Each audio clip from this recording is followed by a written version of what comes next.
the inscription was written out by the mayor of Yokohama, and then they found someone to engrave it onto the plaque and make a monument of it. And the sister city has a garden many times bigger than ours, but it has phonetically the same name. So ours is called Sankeien. Theirs is also called Sankeien. In Japanese, though, depending on the characters you use, it will sound exactly the same, but it will be written differently. So San-Kei-En means, san means three, and then K is for views, and then N is garden. So ours is basically means three views garden. And so what we're hoping that you will find when you enter our garden are the three views that kind of capture the essence of Japan. So that would be the mountains, and then the water, because we're an island nation, and then the land in between, kind of the pastoral space in between. And so hopefully we can point it out to you, and it's kind of captured in a miniature form throughout the garden here. So everything's just been kind of scaled down so that it doesn't overwhelm you, because like a pine tree, if you just let it grow to its natural height, it could be that tall. But something that tall here would just kind of dwarf us. So everything's been trimmed down to just, have a nice balance and the proportions maintained. This is kind of a classic pine that you would find in many Japanese gardens. It's not the same variety as that. This is a black pine. So that would represent kind of the mountainous area. And then the mondo grass here would kind of represent the space in between the pastoral. And then we might not have a body of water surrounding us, but we would have something that evokes the sense of water.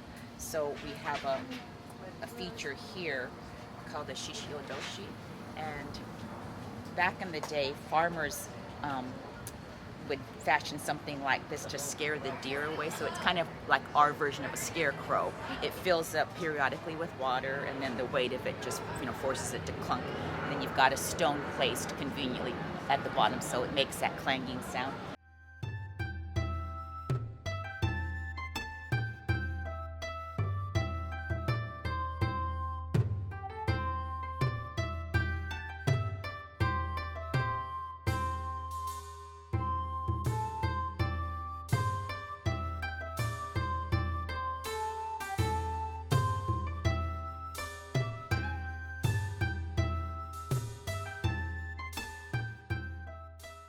And really the best time to come to a Japanese garden might be like after a fresh rain or even during a rain, because a lot of things will look like they've kind of come to life. And you'll notice this throughout the garden, that arrangements of objects are in triangular form. So like here you see two stones, and again a black pine in a triangular form. But they're always asymmetrical, so the triangle that's formed will be a scaling triangle. It's thought, I think, the Japanese aesthetic that nature isn't symmetric, and so the garden arrangements are asymmetric. And as Audrey said, one of the great times to come to a Japanese garden is after a rain. Doesn't happen here too much, but just to kind of illustrate something.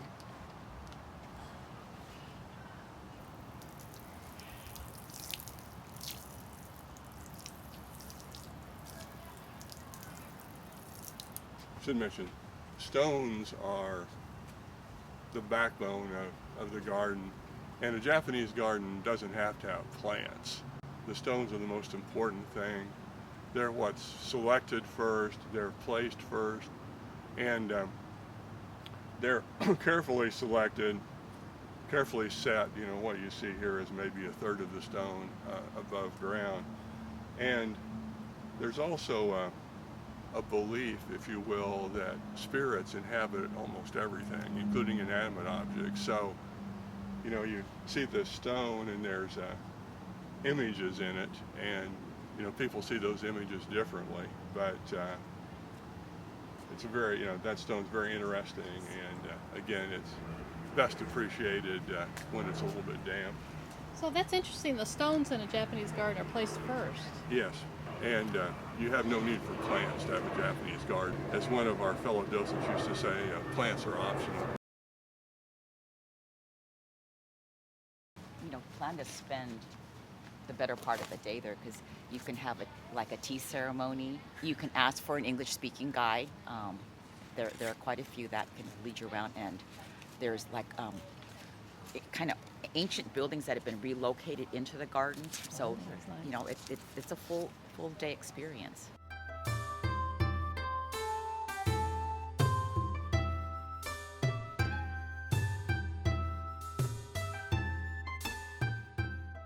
Before we had all the modern conveniences, like as you can imagine, life was really hard in Japan, especially and during the winters. You know, there isn't all the heating and everything, so it can get really cold and brutal. But the Japanese people, I think, they've always just learned from nature and looked at nature as being their masters. So the pine tree you find, if you were flying over into Japan, the island looks like just it's covered in pine. And it can grow in the most craggy locations, and it will look like that. And so it shows us that, wherever it is, you can set your roots and establish yourself. And the pine tree is evergreen, so it never sheds its leaves. So it always has this really handsome and strong appearance to it.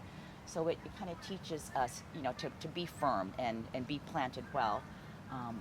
And then the bamboo teaches us to be flexible. The typhoon and all the wind, it bends and teaches you, if you aren't flexible, you'll snap and break. So to maintain your flexibility, and then underground, you can't see it, but the roots have knitted themselves, and so they kind of help support one another. So it teaches us that community is really important, that you need to hang on to each other and, build that strong community.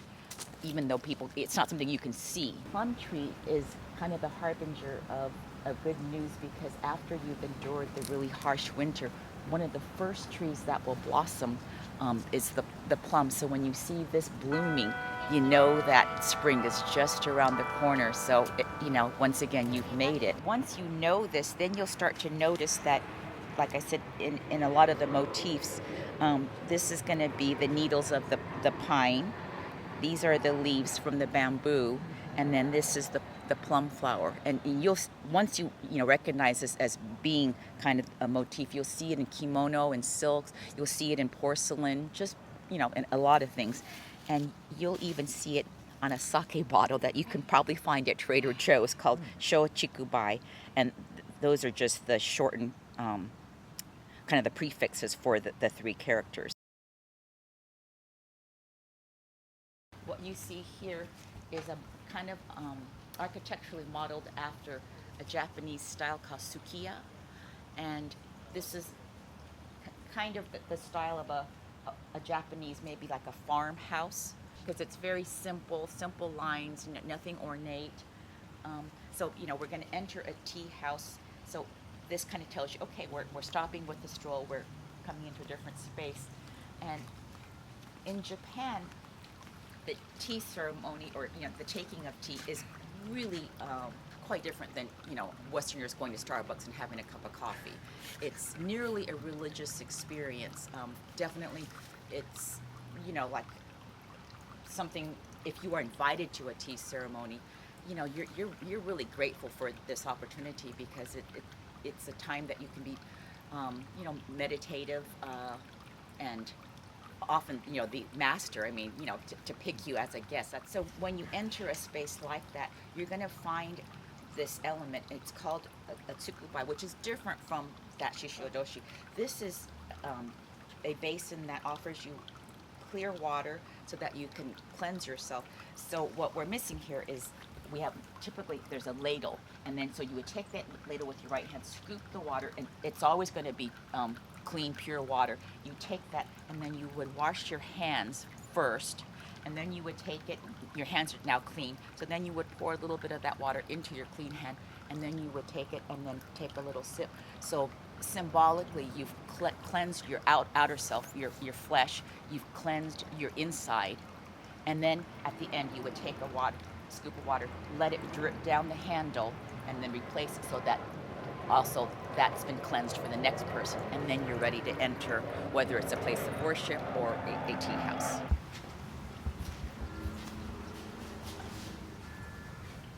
So this is, the structure is like a tea house, but it's being used as an exhibit hall for the Japanese Friendship Garden. And currently, there, what's on exhibit is photographs, and it's actually a friend of mine who's from Nagasaki originally, and he's taken photographs of the waves, and it's kind of being likened to the prints of the famous, the master Hokusai. And they periodically have tea ceremonies here. So part of Japanese architecture is, I think the Japanese philosophy is that we are part of nature. So even in the dwelling, the traditional architecture tries to not have as much of a barrier between the outside and inside world. So this is very common. And even with the window coverings, it'll give you privacy, but you will still know if it's light out or if it's dark out. If the moon is full, you'll see it coming through. So this is very traditional. Here, it's some kind of plastic, but in Japan, it's paper made out of mulberry leaves. And then this is, a straw. It's called tatami, and very traditional Japanese flooring. And that's why you have to take your shoes off, because this wouldn't withstand, people stomping with their dirty shoes on.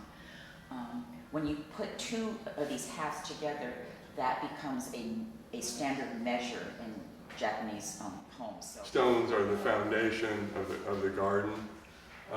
This is called kare sansui, which is what dry mountain water would be the translation, or you might think of it as a Zen garden because it would commonly be seen at Zen temples in Japan. You can look, there are 7 large stones that are arranged or to represent islands in Japan's inland sea. So you'll see the raking of the gravel to kind of imitate waves with the idea of an ocean surrounding the islands. You have a tall stone here on the right, which is the master rock, and all the others in the arrangement look toward it. And it's believed or thought that it has ledges on it, so good spirits can come and can rest on the ledges there. Back to mentioning 7, odd numbers are heavily favored in Japan. Even numbers are just not thought to be as powerful or as beneficial. One thing to note too is like we've talked about San, as 3, like the 3-scene garden. Well, the next letter 4 is Shi, which is considered very unlucky because it's sending up for death. So if you're in Japan, you guys have noticed this, I'm sure, that if you went to buy a set of dishes, you wouldn't see 4 like you will here. You'll see 5 or some odd number because of that, kind of like 13 is to us perhaps.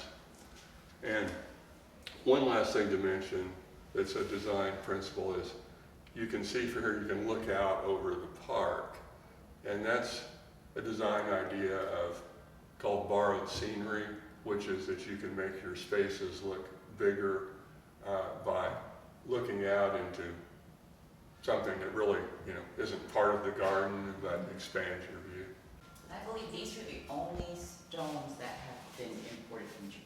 When you're designing a rock garden, the artist, I think, is just so specific about what he wants that, he's not going to just go to some rock quarry. The point of a Japanese garden is to help you be really present in the moment, and because of the lumpy nature, if you aren't focused on where you are and where your next step is going to be, you could easily turn your ankle. So it's by design.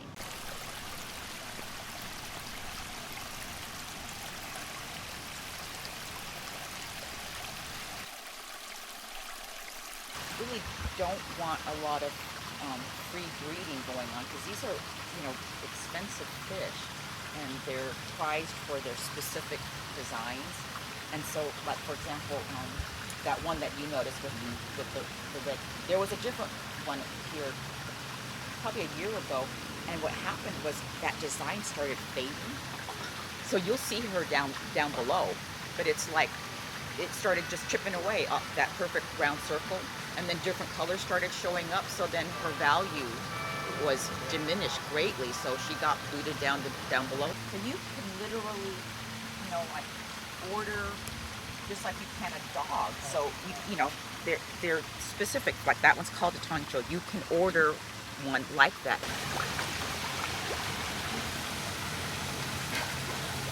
And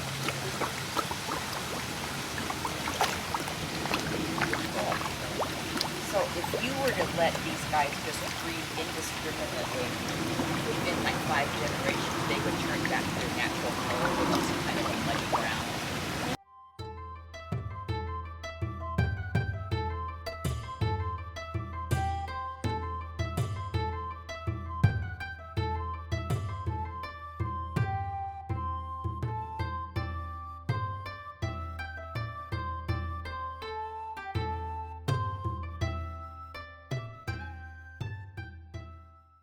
In 1915, this all opened up. This wasn't here, but the notion of a Japanese garden was here because the Japanese government sent a tea house, and it was immensely popular, and it stayed in operation for years.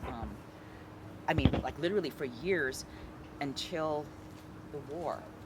And then everything Japanese became, suddenly very unpopular. And then, the people that were running it were incarcerated, and then we don't even know really what happened to the remains of the building. But then in the 50s, after the war, there was a mayor that thought, it's time to try to build bridges and make amends. So I think that's when the whole notion of the sister cities got started, and then the seeds of, future, one day there will be something here kind of got started. So this, in English, it's called Neo. And in Japanese, it's a Kono Rikshi, which is like a warrior. And usually you'll see them in pairs, like at the entrance of a temple. And it looks fierce because they're protecting entry to the temple, and if you're not of pure mind and spirit, you can't come in.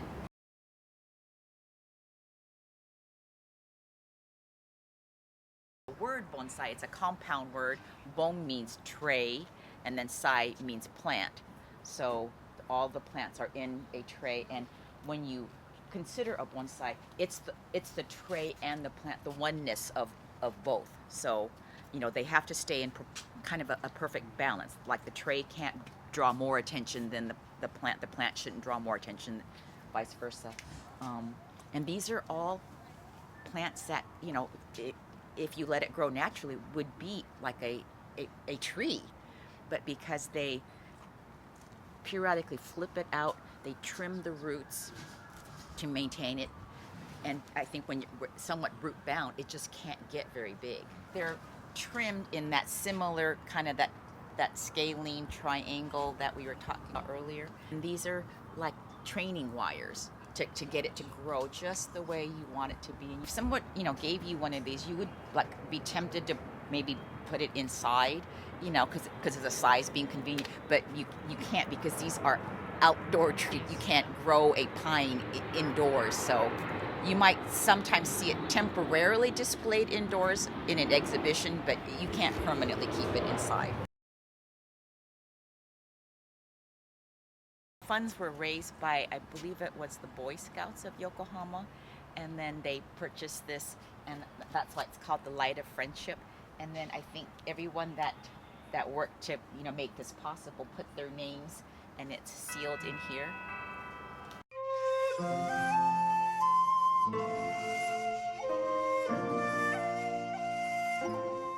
Japanese families all have a crest associated with their family name, and this is the crest that is currently being used by the Japanese government. And the leaf is from a tree called a paulownia tree, and the tree is kind of a prized wood because all the Japanese traditional dressers called tansu, which is very lightweight, are made out of paulownia wood.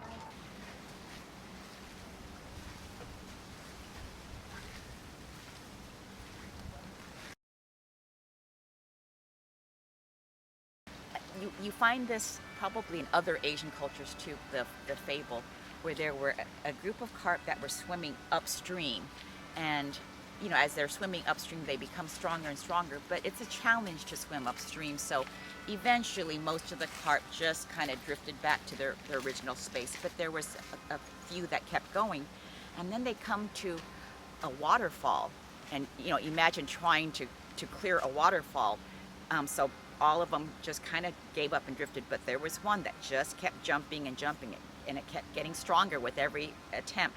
And so one day it just about makes it. So then there are like these kind of mischievous gods that said, oh gosh, he's going to do it. So they decide to raise the level of the waterfall, and but he doesn't give up. He keeps jumping and jumping and jumping, and then one day he clears it and makes it to the next level.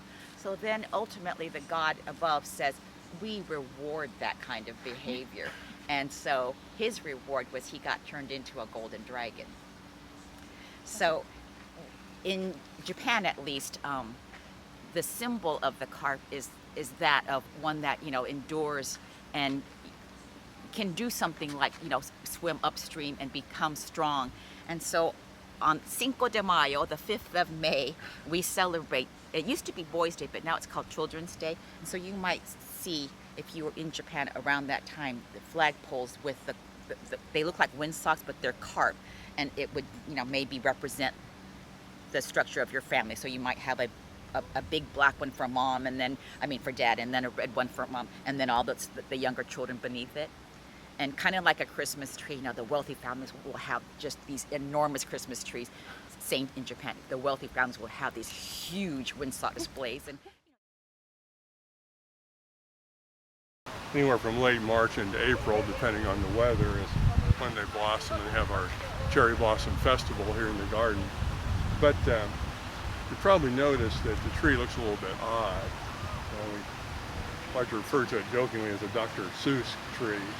The reason being that a cherry tree like you would see in full bloom in Japan won't grow here. It doesn't get cold enough. So a hybrid tree had to be made to blossom in this climate. So what you have is a tree that's, of course you can't see the rootstock, but the rootstock, the mid portion, the trunk, and the upper portion, the limbs, are all basically from different trees that have been grafted together. And so they do blossom here successfully, even though it doesn't get very cold. They're beautiful in blossom, not so bad in leaf. Fall, when the leaves fall, although they get a little bit of color, but the bare trunk, the bare tree, not real attractive.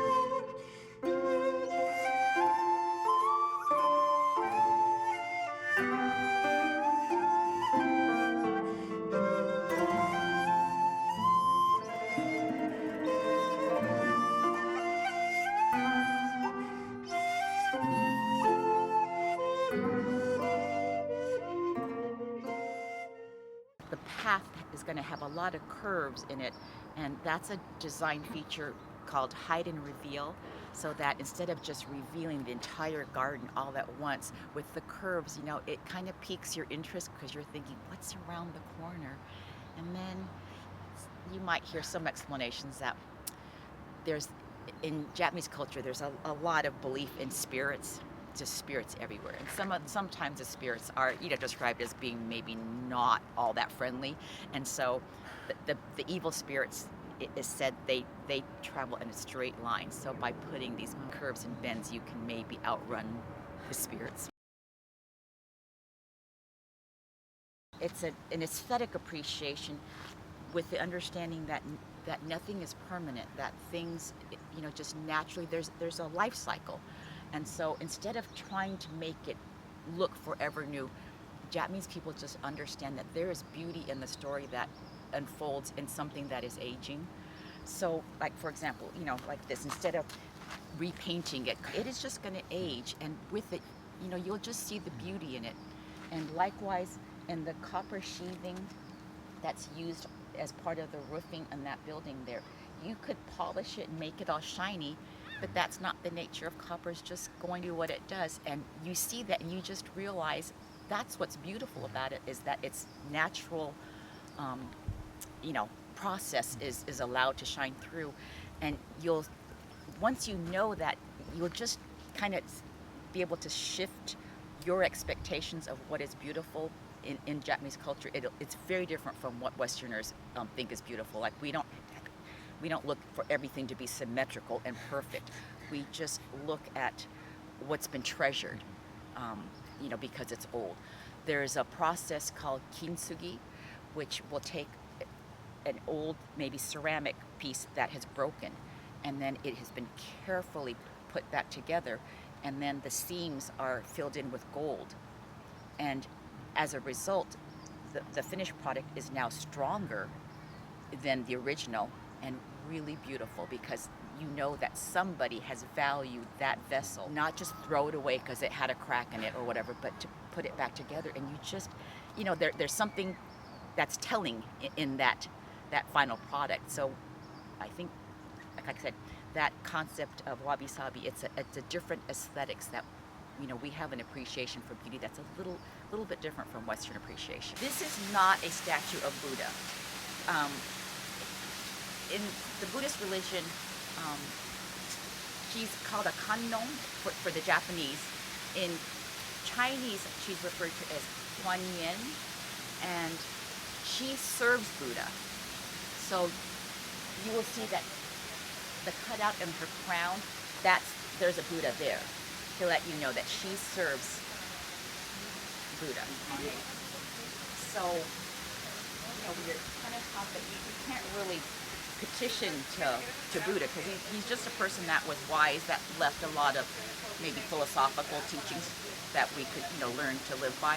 But I think human nature, you just want to believe that somebody hears your prayers and cares, right? So I think as a result, you have this construct of, I think another word that's used in English is bodhisattva, and that's someone who's so enlightened that they could cross over, but they choose to stay here to guide you through, you know, your suffering.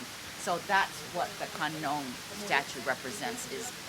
And there are entire temples in Japan that are dedicated to sculptures of a Kannon. So this is one version, but you might have seen somewhere there are dozens of arms outstretched like that. That's also a Kannon.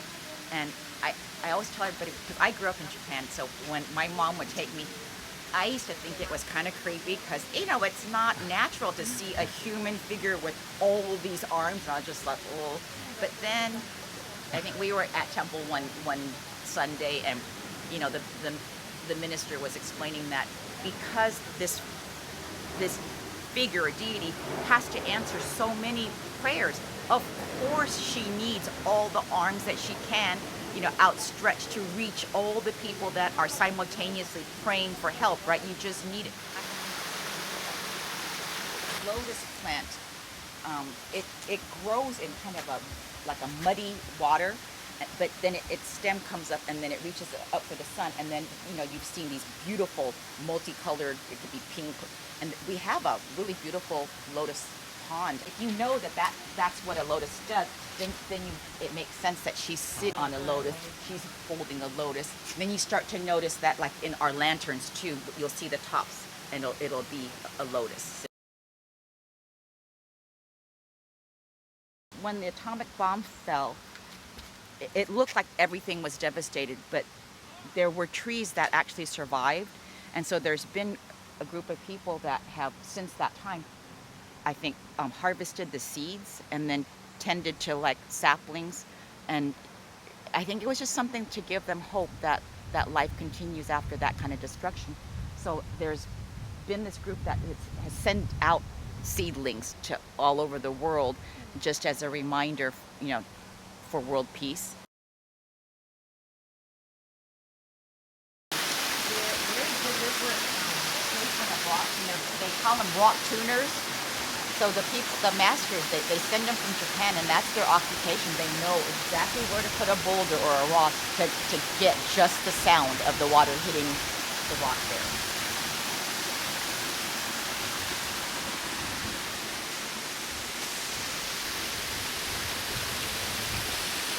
Building called the Inamori Pavilion. It's named after Dr. Takeo Uesugi, who founded Kyoto Ceramics, known as I think now as Kyocera, in Kyoto. But the U.S. headquarters is here in San Diego, and he's been a benefactor of the garden for a lot of years and gave most of the money for the construction of this building. It was interesting, in our docent training we had a lecture or a talk by the architect who designed the building, and it's the Sakita architectural style, post and beam. The posts are Alaskan yellow cedar that was ordered, harvested, took 2 or 3 years actually from the time it was ordered to get it here and acclimated for construction. And I think the most interesting thing he told us really was that if you're an architect, you're in charge. I'm in charge of the building. If there's ground around the building, I might hire a landscape architect to take care of that, but it's my job. Here in the garden, exactly the opposite. Landscape architect was in charge. He was second fiddle, but he said that he presented his design to the landscape architect, and the only thing that was asked of him was to orient the building a little bit differently on the site, and that was it. Otherwise, his design was thumbs up.